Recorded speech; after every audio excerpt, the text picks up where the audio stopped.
హల్లెలూయా. గీతన వాక్యము 13వ తారీఖు 7వ నెల 2026వ సంవత్సరం. మన దేవుడిస్తున్న చక్కటి మాట. ప్రకటన గ్రంథము 3వ అధ్యాయము 11వ వచనం. నేనును నిన్ను కాపాడెదను, నేను త్వరగా వచ్చుచున్నాను, ఎవడును నీ కిరీటమును అపహరింపకుండునట్లు నీకు కలిగిన దానిని గట్టిగా పట్టుకొనుము. హల్లెలూయా. దేవుడు అంటున్నాడు, ఇదిగో నేను త్వరగా వస్తున్నాను. ఈ మాట చెప్పి 2000 సంవత్సరాలు అవుతుంది సుమారుగా. ప్రభువారు అప్పటి నుంచి త్వరగా వస్తున్నాను అంటున్నారు.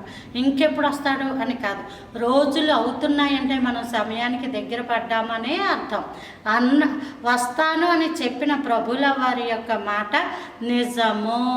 ఆయన గొప్ప దేవుడు, ఆయన మంచి దేవుడు, ఆయన మహా ఉన్నతుడు. అలాంటి దేవుడు వస్తున్నాడు.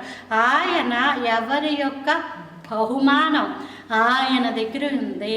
నువ్వెంతవరకు కష్టపడ్డావో, ఎంతవరకు నీతిగా జీవించావో, ఎంతవరకు ప్రభుల వారిని పట్టుకొని హత్తుకొని ఉన్నావో, నీ జీవితాన్ని ఉన్నతంగా దీవించే గొప్ప దేవుడు ఆయన. హల్లెలూయా. నీకట కిరీటమునిస్తున్నాడట, కాపాడతాను అంటున్నాడు దేవుడు. అయితే నువ్వేం చేయాలి?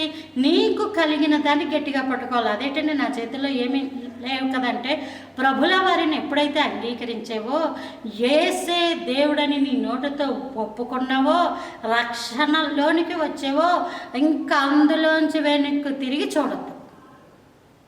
ఇంకా అందులో వెనక్కి తిరిగి చూడొద్దు. 1 రోజు కాదు, 2 రోజులు కాదు, ప్రభుల వారితో మనం జీవిస్తాము. కాబట్టి దేవుని కృప నీకు కలిగి ఉన్న రక్షణ, ప్రార్థన, ఆ వాక్యము, ఆ స్థుతులు, ఆ ఆరాధన, దేవునితో ఉన్న సహవాసాన్ని గట్టిగా పట్టుకో. అందులోంచి జారిపోవద్దు. శ్రమ కావచ్చు, ఈ నింద కావచ్చు, హేళన కావచ్చు, ఏదైనా ఇలా వచ్చి అలా పోతాయి అంతే. ప్రభు కృప వాటిలో మనం ఉండము. అవి మన మీద ఏలుబడి చెయ్యవు. అగ్ని జ్వాలలో పడి నడిచి వెళ్ళిన జ్వాలలు మనల్ని కాల్చజాలవు. జలములలో పడి వెళ్ళిన జలములు మన మీద పొంగి పారవు. అంత గొప్ప దేవుడు. దేవుని గట్టిగా పట్టుకో. దేవుడు మిమ్మలను మీ కుటుంబాలను దీవించును గాక. ఆమేన్.